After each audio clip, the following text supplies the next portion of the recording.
Hey, it's Biddy Penny. Welcome back to my channel. It's Stampin' Saturday. On Saturdays, I like to use Stampin' Up projects, and today I'm using this quite curvy bundle, and it's a something old, something new video. So I have this old paper pad from Stampin' Up that I want to use because I'm wanting to make some very elegant cards. And I wanted to make some flips with these really pretty dies. So this paper, of course, I love that Stampin' Up is always double-sided. Love, love, love that. So I am just going to pull a couple of these sheets. It's really hard to pick one because they're all so beautiful. And I could have totally used my scraps, but I didn't. All right, this is important. I cut my base down to 4 1/4. Then I cut this at 5 1/2, which leaves me this one strip of leftover paper.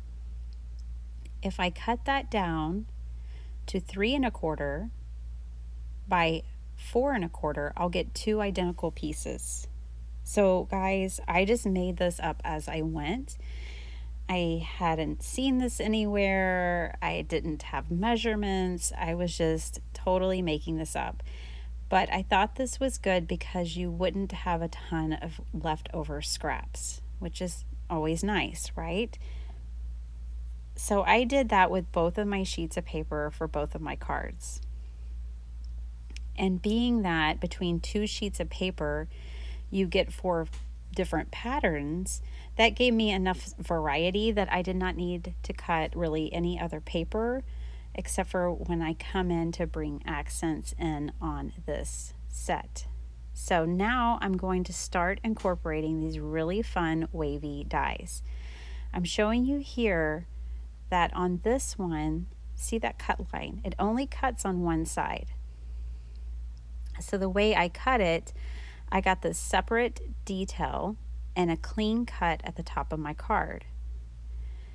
Okay, so I scored both of these smaller sheets, which are going to be my flaps, at 1/4 inch, which was just plenty of space to give me a flap to fold it over my card. Now, you see me lining it up here.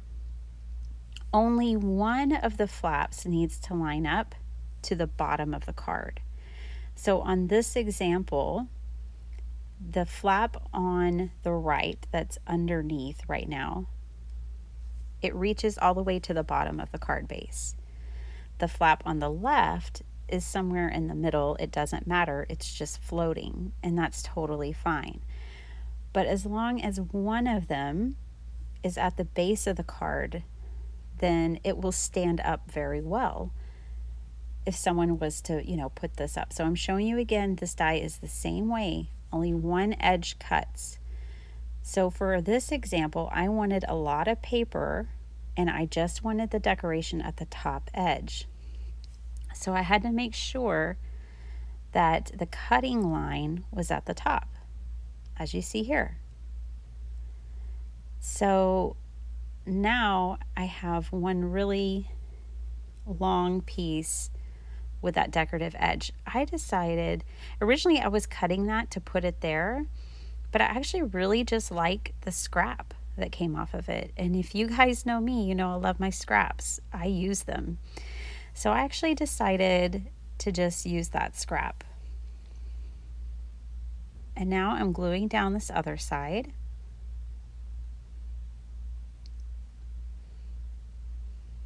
And I'm showing you here just to leave yourself enough space that you can fold this over and it folds nicely.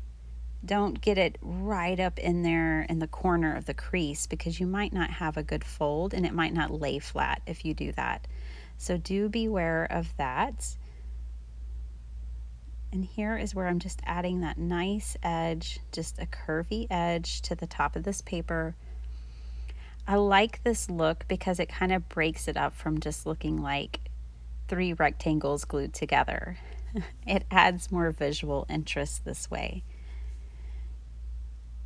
And here I'm just showing you, you could tie ribbon around it. I'm also showing you how it stands up nicely on its own.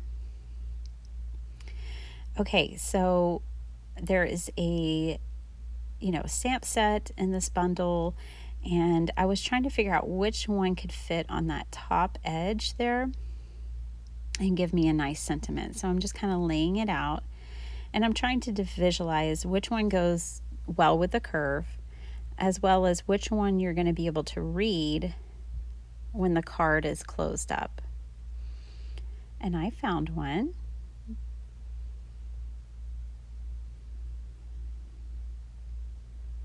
I had so much fun creating these cards.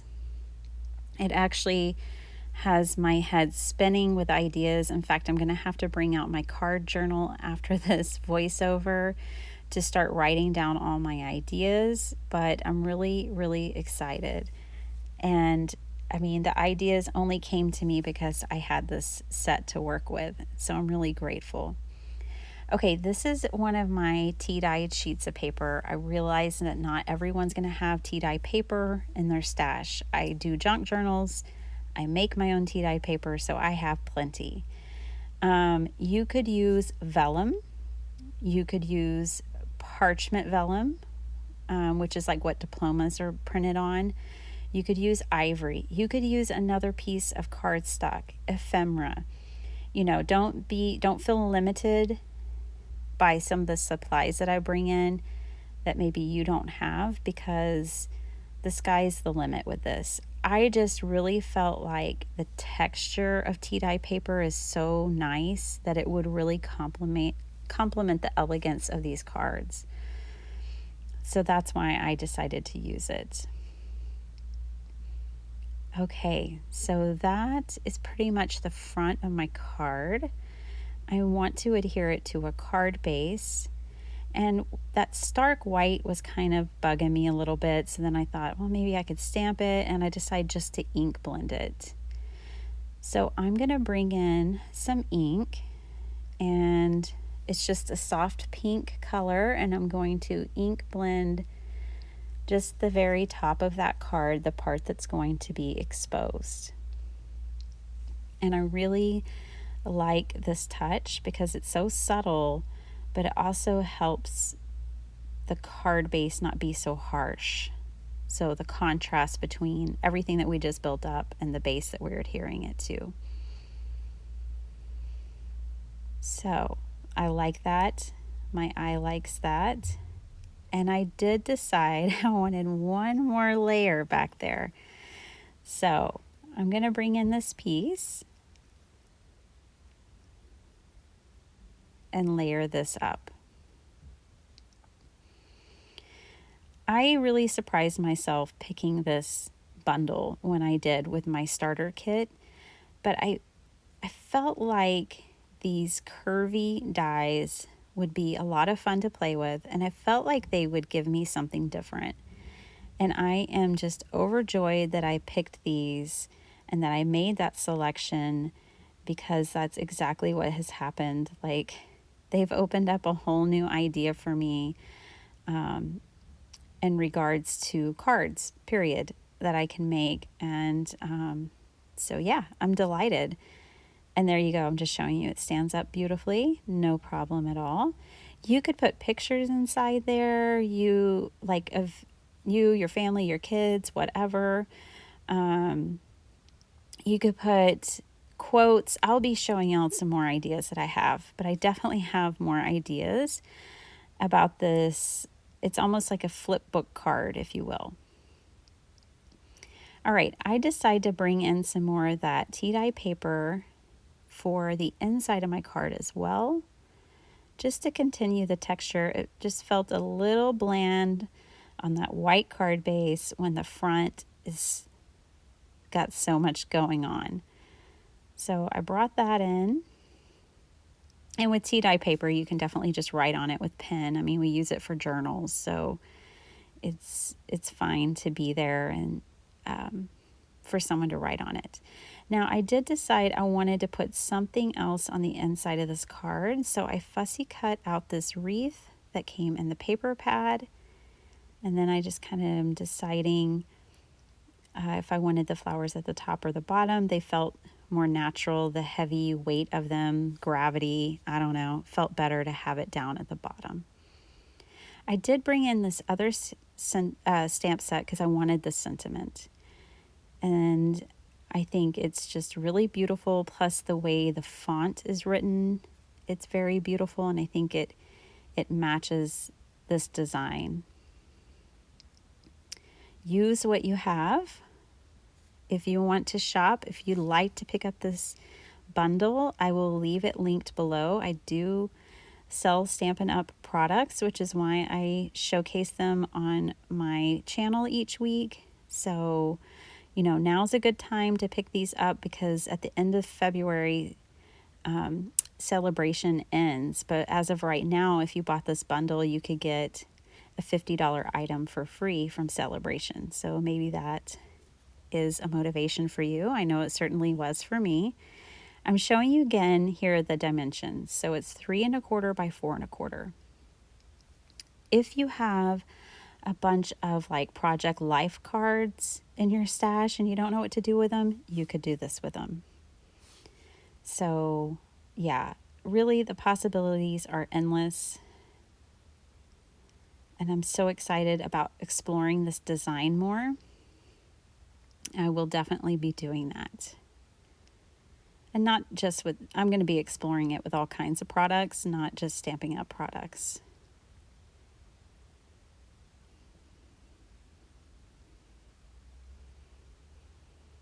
I'm showing you all this process again because, like I said, I just made it up as I went for each card.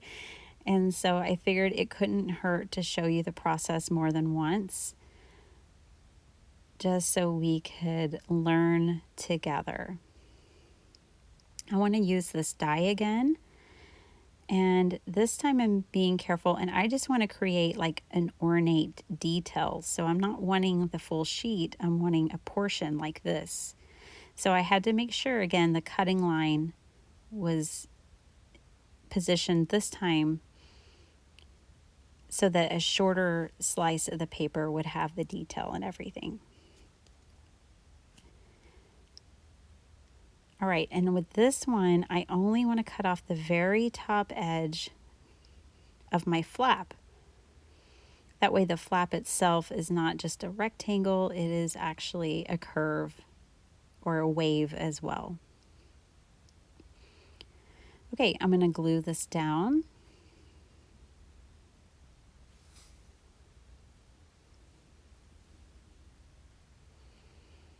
And I know I don't use all Stampin' Up products. I'm not that kind of demonstrator. I'm the person, I like to embrace lots of different companies and lots of different products. So yeah, you get a mixture in my channel. All right, I had it messed up one of these before. So this was actually my second flap. I was showing you that over there on the right, there's my boo-boo.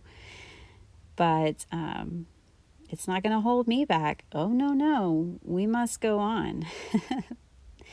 So I fussy cut out this detail from the paper pad.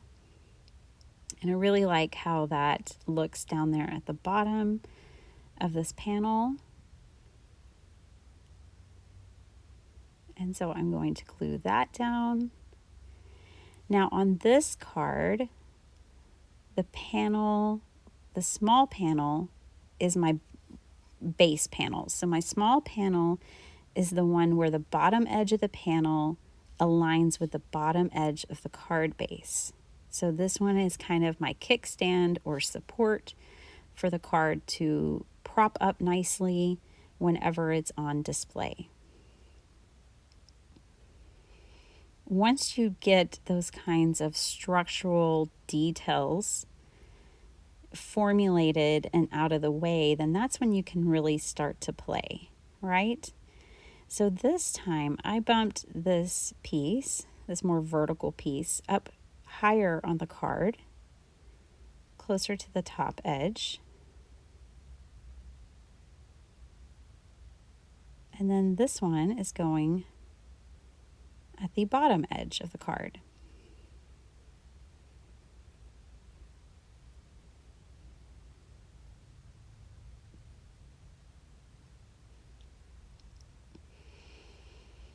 All right, so yes, the inside is pretty wild.